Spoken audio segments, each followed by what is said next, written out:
जी अस्सलाम वालेकुम। मैं हूं मिजवार सुमानी, इलेक्ट्रोफाइन कॉमर्स से।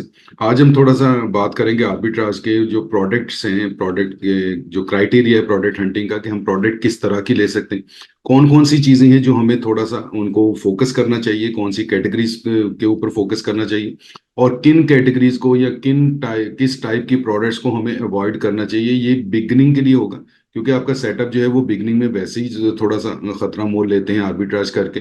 तो उसके ऊपर यह है कि उसकी प्रॉपरली सेल भी ना हो सके, और कुछ ऐसी चीजें हैं जो लिटिगेशन में हम फंस जाएं या किसी सर्टिफिकेशन के अंदर आ जाएं। तो उस हवाले से जो आज की वीडियो है, इसमें थोड़ी सी मैं आपसे डिटेल डिस्कस करूंगा कि प्रोडक्ट जो है वो किस टाइप की, और उनके क्या फीचर्स और क्या उनकी कह लें कि जो पैरामीटर्स होने चाहिए, जिनको जो हमें अट्रैक्ट करनी चाहिए, जिनके पीछे या जिनको सर्च करने करते वक्त हमें जिन चीज़ों का ख्याल रखना चाहिए। ठीक है, क्योंकि हमारा जो सर्चिंग का है वो अगर हम गलत डायरेक्शन में जाते रहेंगे तो टाइम भी वेस्ट होता रहेगा, मिलेगा भी कुछ नहीं और फेड अप हो जाएंगे। तो बेहतर है कि हमें थोड़ा सा आइडिया हो कि हम इस रास्ते पे या इस प्रोडक्ट के पीछे या इस टाइप की इस कैटेगरी में हमने नहीं जाना। हमने अपने आप को सेफ रखना है, और हमने कोशिश करनी है कि मैक्सिमम जो सेल हो रही है प्रोडक्ट, जिनकी मैक्सिमम की सर्च वॉल्यूम ज्यादा है, जिनकी डिमांड ज्यादा, हम उन प्रोडक्ट्स के ऊपर काम करें। तो चलते हैं हम स्क्रीन के ऊपर, वहां पे पॉइंट्स हैं बेसिकली लिखे हुए, तो उनको डिस्क्राइब करता हूँ, तो उससे थोड़ा सा आपको अंदाजा हो जाएगा। बेसिकली क्योंकि आर्बिट्राज हमने करना ही है अमेजोन के ऊपर, तो इसमें क्या है कि जो टॉप प्रोडक्ट कैटेगरीज हैं उनको हम देखेंगे कि वो कौन सी हैं। अब ये इसमें नंबरिंग की हुई। सबसे पहले सबको पता है, बहुत ज्यादा पॉपुलर है होम एंड किचन, क्योंकि बहुत ही सेफ और सिक्योर है। और दूसरा क्या है कि ये रूटीन की जो प्रोडक्ट्स हैं जो कंज्यूमेबल भी होती हैं इसमें, और दूसरा कि ये हर घर की जरूरत है। कंज्यूमेबल ना भी हो लेकिन हर घर की जरूरत है, और हर घर में वो चीजें चाहिए होती। 35% ऑफ सेलर्स सेल हेयर। ठीक है जी, यहाँ पे 35% सेलर जो हैं वो होम एंड किचन को बेच रहे हैं। ठीक है जी, इसके बाद ब्यूटी एंड पर्सनल केयर में आ जाती है 26%। Beauty and personal care beginning में मैं कहूंगा कि थोड़ा सा इसको अवॉइड करना चाहिए, क्योंकि इसमें सर्टिफिकेशन आ जाती है। क्योंकि जो भी ब्यूटी क्रीम और ये जो चीजें जो स्किन रिलेटेड होगी, उसमें एफडीए अप्रूव्ड जो है वो कैटेगरी चाहिए। अगर तो एफडीए अप्रूव्ड आपको प्रोडक्ट या उसका जो मिल जाता है सप्लायर, तो बिल्कुल ठीक है, फिर उसमें कोई इश्यू नहीं है, फिर आप कर सकते हैं। ठीक है जी, क्लॉथिंग शूज एंड ज्वेलरी, ये 20% इसकी सेल हो रही है। ठीक है, ये भी एक अच्छी कैटेगरी है, इसकी भी सेल बहुत ज्यादा है। इसके बाद टॉयज एंड गेम्स है, इसकी 18% है। Health house hold and baby care है, 17% है। बेबी जो है वो 16% है। इलेक्ट्रॉनिक्स 16% है। स्पोर्ट्स एंड आउटडोर 16% है। पेट सप्लाईज 13% है। ऑफिस सप्लाईज 13% है। अब ये परसेंटेज बताने का आपको मकसद क्या था, कि हमें थोड़ा सा आइडिया हो कि हम अगर किसी प्रोडक्ट के ऊपर को अपना ढूंढ रहे हैं, तो उसकी कैटेगरी, सबसे पहले कैटेगरी क्या होनी चाहिए। कैटेगरी आप देखें कि होम एंड किचन की जो है वो सबसे ज्यादा सेल इसकी होती है, तो कोशिश करनी चाहिए कि इसमें हमें मिल जाए। ब्यूटी, पर्सनल केयर में, क्लॉथिंग में, टॉयज एंड गेम्स में, और हेल्थ इनमें मैं कहूँगा, बेबी में, इनमें इलेक्ट्रॉनिक्स आ गए। अब मैं अगर सजेस्ट करूं ऑनेस्टली, तो फिर मैं क्या करूंगा कि आपको होम एंड किचन कहूंगा, और उसके बाद से जंप करके आ जाऊंगा sports and outdoor, pet supplies और ऑफिस सप्लाईज। क्योंकि इसके दरमियान में ये जितनी प्रोडक्ट्स हैं ना, इनमें अक्सर में सर्टिफिकेशन चाहिए। और अगर आपको कॉन्फिडेंटली, क्योंकि अब होता पता क्या है, ये मैं आपको क्यों बता रहा हूँ। आर्बिट्राज में जो है वो हमारा क्योंकि लिंक नहीं होता ना तो प्रॉपर किसी सप्लायर के साथ, ना किसी ब्रांड के साथ, हमें सर्टिफिकेशन कौन देगा। ठीक है, इसलिए मैं कहूंगा कि आपको ये वाली जो चीजें ब्यूटी, अब ये परसेंटेज आपको बताइए कि इनकी इतनी सेल होती है। अगर तो आपको बिल्कुल सिक्योर उसके साथ सर्टिफिकेशन के साथ मिल जाती है कि एज पर नीड जब भी आपको जरूरत पड़ेगी तो आपके पास सर्टिफिकेट मौजूद होगा या आपको अवेलेबल हो सकता है, तो आप इन कैटेगरीज में चलेंगे। ये बिगनिंग की बात है, उसके बाद आप जब आपके अपने एक्सपर्टीज हो जाएंगे, फिर आप जो दिल करेगा करेंगे। लेकिन ये जो चीजें हैं, sports and outdoor, pet supplies, office supplies and home and kitchen, home and kitchen over the top. ठीक है, तो इसको आप ट्राई कर सकते हैं। इसमें ऐसे सर्टिफिकेशंस और इन चीजों की जरूरत नहीं होती। तो सेफ एंड सिक्योर है, सेल भी अच्छी है, कोई ऐसा नहीं है कि आपको सेल को इतनी ज्यादा अच्छी नहीं मिल रही। ठीक है जी, ब्यूटी एंड पर्सनल केयर में क्रीम्स वगैरह को चले छोड़ दें, और उसके अलावा बहुत सारी चीजें, ठीक है जी, ब्रशेज हैं, ये मेकअप वगैरह की बेशुमार चीजें हैं, मतलब जो आपकी जो स्किन रिलेटेड है, जो क्रीम है। ठीक है, इस किस्म की चीजों को आप ना करें। उसके अलावा आप ब्यूटी एंड पर्सनल केयर में बहुत ज्यादा कर सकते हैं। क्लॉथिंग, शूज एंड ज्वेलरी में भी आप चीजें कर सकते हैं, ज्वेलरी स्पेशल। ये आपकी एक अच्छी चीज आपको मिल जाती है क्लॉथिंग में, क्योंकि वेरिएशंस आ जाती हैं, शूज में वेरिएशंस आ जाती हैं। तो वेरिएशन के साथ जरा थोड़ा इसका रिटर्न रेट जो है ना वो ज्यादा होता है, इसलिए हम इसको मना करते हैं। Toys and games no doubt बहुत अच्छी है, इसमें ऐसे इसमें वही होंगे जो इन्फेंट्स के या जो छोटे क्रॉलिंग बेबीज के जो टॉयज होते हैं जिनको वो मुंह में डालते हैं, तो वहां पे अमूमन जो है वो अमेजोन उस पे कहता है कि जी आप इसकी सर्टिफिकेशन दें, क्योंकि वो हार्मफुल हो सकते हैं बच्चों के लिए। उसके अलावा जो है जिसमें ये ब्लॉक्स आ गए या बाकी गेम्स आ गई जो थोड़े से बड़े बच्चों के लिए, वो बिल्कुल बहुत अच्छी कैटेगरी है, बहुत ज्यादा सेल होती है, बड़ी जबरदस्त है। ठीक है जी, household health, household और बेबी केयर। अब बेबी केयर में आप शैम्पूज या क्रीम्स या इन चीजों में ना जाएं, और उसके अलावा बेशुमार बेबीज की चीजें, हाउस होल्ड में बहुत ज्यादा चीजें आपको मिल जाती हैं। ठीक है जी, हेल्थ में आप जो आप ना उन पे ईटेबल चीजों पे जाएं, ना विटामिन सप्लीमेंट्स पे जाएं, आप उसके अलावा हेल्थ हेल्थ के रिलेटेड जो है वो आपको अच्छी चीजें मिल जाती हैं। ठीक है जी। बेबी जो है, बेबी में ज्यादातर लोग लेते हैं इन्फेंट्स को और उन उन बेबीज को, तो इसमें अमेजोन बहुत ज्यादा, बल्कि मेरे एक दफा एक क्लाइंट है, वो उनके साथ क्या हुआ था कि उनकी प्रोडक्ट थी वो जिसमें जो बेबी को बेबी सीटर जिसको कह सकते हैं, वो एक सीट एक होती है ये वो, तो उस पे भी अमेजोन ने कहा है जी कि क्योंकि इसका जो स्टफ है, इसका जो वो चीजें वो उतना अच्छी क्वालिटी का नहीं है। ठीक है, मतलब ऑब्जेक्शन आया था, वो हमने जब उसको सारा वो दिखा के वो क्लियर किया कि जी बिल्कुल पैरेलल है उस क्वालिटी के, बाकी जिस तरह से तरीके से बेच रहे हैं, जो बेस्ट सेलर था उसके हवाले से हमने सारा डॉक्यूमेंटेशन और इवन फिजिकल प्रोडक्ट भी शो की थी, तो जाके वो कहीं पे उन्होंने रिस्टोर किया था उसको। तो यहाँ तक वो अमेजोन करता है बेबीज के हवाले से। ठीक है जी। अब आ जाते हैं प्रोडक्ट्स टू अवॉइड, कि जिनको आपने नहीं करना। ठीक है जी, इसमें फिटनेस रिलेटेड ईटेबल्स, जिस तरह मैंने आपको कहा है कि ईटेबल्स मीन्स के वाइटामिन हो गए, सप्लीमेंट्स हो गए, इस किस्म की चीजें वो आपने नहीं करनी, क्योंकि सर्टिफिकेशन चाहिए। सर्टिफिकेशन में तो ब्रांड्स और उन चीजों की धज्जियां उड़ा देता है अमेजोन, तो फिर आर्बिट्राज वाले तो बेचारे वैसे ही मासूम होते हैं। पेन रिलीवर्स ऑब्वियसली ईटेबल होगा। ठीक है जी, हेल्थ एंड ब्यूटी में वही बताया कि जो क्रीम्स जो बॉडी को टच करती हैं चीजें, जो क्रीम्स हैं जो बॉडी को इफेक्ट कर सकती हैं, क्योंकि अमेजोन कहता है कोई भी ऐसी चीज जो हार्मफुल हो सकती है फॉर ह्यूमंस, वो चीज नहीं करनी है आपने। ठीक है जी, बेबी एंड टॉय ऑब्वियसली इसमें छोटे बेबीज के लिए, बड़े बच्चों के लिए ऐसा कुछ नहीं है। फर्नीचर ओवर साइज होता है, ओवरवेट होता है, उसकी स्टोरेज के पैसे ज्यादा हैं, उसकी कैरेज के पैसे ज्यादा हैं, बायर कम है, तो आर्बिट्राज तो हमें चाहिए जल्दी जल्दी बिके, जल्दी जल्दी पैसे। ठीक है जी, पैरल्स एंड फैशन में सिर्फ वेरिएशन की वजह से हम करते हैं, वेरिएशन में रिटर्न रेट ज्यादा होता है, बस इसके अलावा और कोई इशू नहीं। ठीक है जी, बेड एंड बाथ में कुछ चीजें ऐसी हैं कि जो आप कर सकते हैं, कुछ चीजें ऐसी हैं नहीं कर सकते, मीन्स के टेक्सटाइल में नहीं जाना। छोटी मोटी चीजें हैं, सेंट्स हैं, वॉशरूम के छोटे छोटे सोप्स हैं, इस किस्म की चीजें हैं, डेकोरेशन पीसीज हैं बेडरूम के, वो चीजें बिल्कुल करें बेशुमार। ठीक है जी, कॉस्मेटिक्स में फिर वही बात आ गई कि ये सुर्खी पाउडर और क्रीम्स और ये चीजें सारी स्किन रिलेटेड है, कहीं पे किसी को एलर्जी होगी तो आप गए। ठीक है। उसके बाद ओवर साइज प्रोडक्ट्स, वही जिस तरह फर्नीचर मैंने बताया है, इसमें कबर्ड्स होती हैं, फर्नीचर्स होते हैं, ये ऑफिस के टेबल्स चेयर्स, ये वही सारी ओवर साइज ये चीजें, एक तो ये होती भी एफबीएम में ज्यादा।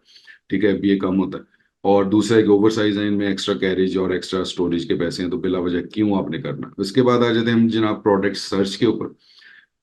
ठीक है जी, प्रोडक्ट सर्च के ऊपर मेरा ख्याल है कि अब ड्यूरेशन थोड़ी सी ज्यादा हो गई है, तो इस पे हम नेक्स्ट जो इसकी सीक्वेंशियल, क्योंकि मैं कर रहा हूँ आर्बिट्राज के हवाले से आपको थोड़ा सा नॉलेज देने के लिए, आपका थोड़ा सा दिमाग इसमें करने के लिए कि आप थोड़े से इसमें एक्टिवली बिहेव करें और आपको चीज़ों की समझ आए कि हमने करना कैसे है, क्योंकि मॉड्यूल ऑलरेडी थोड़ा सा डेंजरस है, तो इसमें हमें डेंजरस मॉड्यूल को एक्स्ट्रा केयर के साथ हमें करना चाहिए, एक्स्ट्रा चीज़ों को समझ के करना चाहिए। अब फिर वही बात है, अगर इस वीडियो के ऊपर भी मुझे ये रिस्पॉन्स आता है कि सर आपने प्रोडक्ट तो बताई कोई, तो भाईजान, मेरे प्यारे भाईजान, भाईजान जो भी देखते हैं व्यूअर्स मेरे, मैंने प्रोडक्ट निकाल के नहीं देनी आपको, मैंने तरीका बताना है आपको कि किस तरीके से कर सकते हैं, क्या करें क्या ना करें। ठीक है, ये चीजें बतानी है, आपके कॉन्सेप्ट्स क्लियर करने हैं, आपकी सोच को सही डायरेक्शन पे लाने की कोशिश करो। करना आपने खुद है, प्रोडक्ट आपने खुद ढूंढनी है, टाइम लगाएं, मेहनत करें। ठीक है, हर्ट हों, हर्ट होंगे तो आप थोड़ा सा और ज्यादा मोटिवेट फील करें। आप हर्ट नहीं होंगे, आप कंफर्ट जोन में रहेंगे तो कुछ नहीं होगा, कुछ नहीं होने वाला। ठीक है जी। अब इसमें कोशिश आपने क्या करनी है कि आपने एक तो अपने जहन को लाना है, जहन के थ्रू अपनी बॉडी में ट्रांसफर करनी है चीजें कि मुझे कुछ करना है, और एक चीज समझ लें कि करना तो पड़ेगा, बगैर किए, बगैर कोई काम किए, बगैर कुछ किए बगैर पैसा लगाए, बगैर मेहनत किए, बगैर नॉलेज लिए कुछ नहीं होने वाला, ठीक है। तो इसलिए वो वाले जो है ना, वो कह लेंगे मौजों का इंतजार करना और वो सारा कुछ करना, और यूट्यूब देख देख के, क्योंकि यूट्यूब बंदा जब किसी की वीडियो देखता है ना कामयाबी वाली, वो बंदा वैसे ही फील करता है कि यार मुझे लगता है कि मैं भी बस परसों कामयाब हो जाना, मैं इस तरह नहीं होता। क्योंकि उसका परसों जो है ना, या उसका आज जो है वो आया है बरसों बाद, आप परसों की बात कर रहे हैं, ठीक है। तो बरसों बाद जो कामयाब हुआ है उसको देख के आप परसों कामयाब हो जाएंगे, तो ऐसा नहीं होगा, ये नहीं होता। पता नहीं क्यों हम इन चीजों में फंसे हुए, इन्हीं चीजों में बैठे हैं। स्टूडेंट आते मेरे पास, वो सर मैंने तो वो देखी वीडियो, उसने तो कहा जी मैंने कोर्स किया था तो उसके बाद मैं माला माल हो गया। मैं अगर कोर्स किया था कब, उसके बाद मेहनत की कितनी, दिन रात लगाए, रातें जागी, फलां काम किया, इतने पैसे लगाए, नुकसान खाए, ये किया वो किया, फिर जाके कहीं हुई, ये तो मैं क्या उन्होंने नहीं बताया, ठीक है। तो इसलिए प्लीज जो है वो इस चीज को समझें, इस चीज को माने कि हमें टाइम भी लगेगा, बिजनेस को स्टेब्लिश करने में टाइम भी लगता है, पैसे भी लगते हैं, एफर्ट्स भी लगते हैं, नुकसान भी होते हैं, और हमें थोड़ा थोड़ा कह लें कि उसमें एक्स्ट्रा जो है वो भी पे करना पड़ता है, रातें भी जागनी पड़ती हैं, परेशान भी होना पड़ता है, टूटना भी पड़ता है, टूट के जो दोबारा से करना पड़ता है, मतलब अपने आप को समेट के और दोबारा से एक दफा मेहनत करनी पड़ती है। ये सारा कुछ होता है, ये सारे जिंदगी के अवामिल हैं, इसी से पता चलता है कि हम जिंदगी गुजार रहे हैं। कामयाबी, नाकामी, इज्जत, जिल्लत, रुपया, पैसा, फकीरी, अमीरी, सब कुछ अल्लाह की तरफ से हमारे पास, हमारे इख्तियार में है। तो सिर्फ मेहनत करना, मेहनत करना है, और अपने आप को चेक रखना है, सेल्फ चेक अपने ऊपर कि हम हैं सही ट्रैक के ऊपर, हम कुछ गलत तो नहीं कर रहे, हम परेशानी में हमने कोई बुरा रास्ता तो नहीं इख्तियार कर लिया, ये हमारे इख्तियार, ठीक है। इसके लिए अल्लाह ने कहा है कि ये तुमने करना, ये मैंने नहीं करना। रास्ते दोनों दिखा दिए, अच्छा रास्ता भी है, बुरा रास्ता भी है, ठीक है। अशरफुल मखलूकात बना के, दिमाग दे के, सारे आजाद दे के, सुनने सारी हिस्सें दे के, पांच हिस्से जो हिस्से खमसा जिनको कहते हैं, पांच हिस्से, वो सारा कुछ दे के आपको भेज दिया, आपको यहाँ पे आप जीते जागते इंसान। अब रास्ते भी आपके सामने हैं, वो गलत रास्ता भी है, अच्छा सही रास्ता भी, डिपेंड करता है आप क्या चूज करें। आप परेशान होंगे, शैतान हमारे कंधे पे बैठा हुआ है, वो विस्पर करता है, ठीक है, सरगोशी करता है हमारे कान में, वो यार कर लो, जल्दी ऐसे हो जाएगा, वो नहीं करना, ठीक है। लंबा रास्ता चूज कर लें, सही रास्ता चूज करें, ठीक है। और सब्र का और मेहनत का फल मीठा ही होता है, सिर्फ बात यह है कि वहां तक पहुंच जाए। हमारे यहाँ आजकल जो है वो ना तो बर्दाश्त है, ना लोगों के पास इतना टाइम है, दूसरा के कंपैरिजन में फंस के लोग, मटेरियलिज्म के कंपैरिजन में फंस के लोग इतना परेशान हुए हुए, इतने के बेवकूफ बन गए हुए, इतने को उतावले हो गए हुए, इतनी जल्दी उनको कामयाबी चाहिए, इतना ज्यादा उनको पैसा चाहिए कि बस बिगड़ ही गया है सब कुछ, ठीक है। तो एक कोशिश है कि चलें थोड़ा सा तहम्मुल के साथ, थोड़ा सा समझदारी के साथ लोग काम कर लें। बाकी अल्लाह बेहतर जानता है कि हमारी कोशिश का क्या नतीजा निकलेगा, और क्या हम सही कोशिश कर भी रहे हैं कि नहीं कर रहे, ये भी अल्लाह ताला को बेहतर पता है। अपनी तरफ से तो करते हैं कि लोगों को थोड़ा सा चीजों का बताएं यार, आराम से तहम्मुल से चीजों को सीख लें, समझ लें, सेल्फ इन्वेस्टमेंट करें, ठीक है। अपने ऊपर अपने आप को करामत बनाएं, अपने आप को करामत बनाएंगे तो फिर ही आगे काम बेहतर चलेगा, ठीक है। तो ये मैंने वाइंड अप पे जरा थोड़ा सा ज्यादा वो बोल दिया, ठीक है। तो इसको कोशिश कीजिएगा, समझिएगा, ठीक है, थोड़ा सा ध्यान लगा के सुनिएगा, समझिएगा, तो इंशाल्लाह ताला अल्लाह बेहतर करेगा। थोड़ी सी मेहनत जरूरी है, आहिस्ता आहिस्ता करनी शुरू कर दें, बहुत ज्यादा ना करें, ठीक है। आहिस्ता आहिस्ता खुद ही इंशाल्लाह ताला शौक पड़ जाएगा, तो फिर आप बहुत ज्यादा करेंगे, फिर बल्कि आप पीछे पीछे फिरेंगे, आप पूछेंगे लोगों से, मुझसे और लोगों से, ये भी बता दें, ये भी बता दें। ऑब्वियसली जब अंदर से बंदे को करिश फील होती, बंदा करता है कि नहीं यार मुझे चाहिए, नॉलेज चाहिए, ठीक है, मुझे कुछ करना है। तो फिर ये नहीं होता कि हम लोगों को पीछे जाना पड़ता कि यार कुछ कर लो, तुम्हारी मेहरबानी है ये। फिर वो लोग खुद आते हैं, मतलब स्टूडेंट्स और जो लोग हैं, हमने भी ऐसे किया। पहले कुछ नहीं था, जब करना शुरू किया तो फिर लोगों को पीछे पीछे फिर के, सीनियर्स के पीछे पीछे फिर के, चीजों को एक्सप्लोर करके, देख के, सारा कुछ कर कि किसी तरीके से पता चल जाए चीजें कि कैसे करना, कैसे करना, फिर उस पर तजर्बे किए, सारा कुछ किया, नुकसान भी खाया, रातें भी जाए, सब कुछ हुआ, ठीक है। तो इंशाल्लाह ताला उम्मीद है कि अल्लाह ताला हम सबको अपने हिफ्ज़ मान में रखेगा, और अल्लाह ताला सबको कामयाब करे, अल्लाह ताला सबको नसीब वाला बनाए, अच्छे नसीब वाले। ठीक है जी, तो मुझे दीजिए इजाजत इंशाल्लाह ताला। अब जो ये इसी में आपने देख ही लिया होगा, जो पेंडिंग है, जो अपना सोर्सिंग है उसकी, प्रोडक्ट की, इसकी सीक्वेंशियल वीडियो, नेक्स्ट वीडियो, क्योंकि ऑलरेडी सीक्वेंस में चल रही है वीडियोस, तो इंशाल्लाह ताला नेक्स्ट वीक में वो भी वीडियो आ जाएगी, तो उसको भी देखिएगा। तो सिर्फ करना ही होगा आपको कि जुड़े रहना होगा इलेक्ट्रीफाइंग कॉमर्स के साथ। अपने आप आपको अगर फायदा हो रहा है, आप इस चीज पे कुछ थोड़ा सा गेन कर रहे हैं, तो अपने जो जानने वाले जो दोस्त अहबाब हैं जो इन चीज में इस फील्ड में हैं उनसे भी आप शेयर कर सकते हैं। ठीक है जी, सब्सक्राइब कर सकते हैं, उनको रिक्वेस्ट कर सकते हैं कि सब्सक्राइब कर लें और बेल आइकन प्रेस कर दें अगर आपको टाइमली नोटिफिकेशन चाहिए। ठीक है जी, तो मेरी हत्तुल इम्कान कोशिश है कि भले जैसे भी हो जो भी हो, मिल रहा है उसका रिस्पॉन्स नहीं मिल रहा, लेकिन मैं अपनी कोशिश इंशाल्लाह ताला जारी रखूंगा। तो कहीं ना कहीं आके कोई ना कोई एक बंदा भी अगर इस चीज से मुस्तफीद हो जाता है तो मेरा ख्याल होगा कि वो मकसद पूरा हो जाता है। ठीक है, तो अल्लाह ताला सबको तरक्की दे, मुझे भी आपको भी, और काम करने का हिम्मत और हौसला दे। ठीक है जी, मुझे दीजिए इजाजत। अल्लाह हाफिज, अल्लाह ने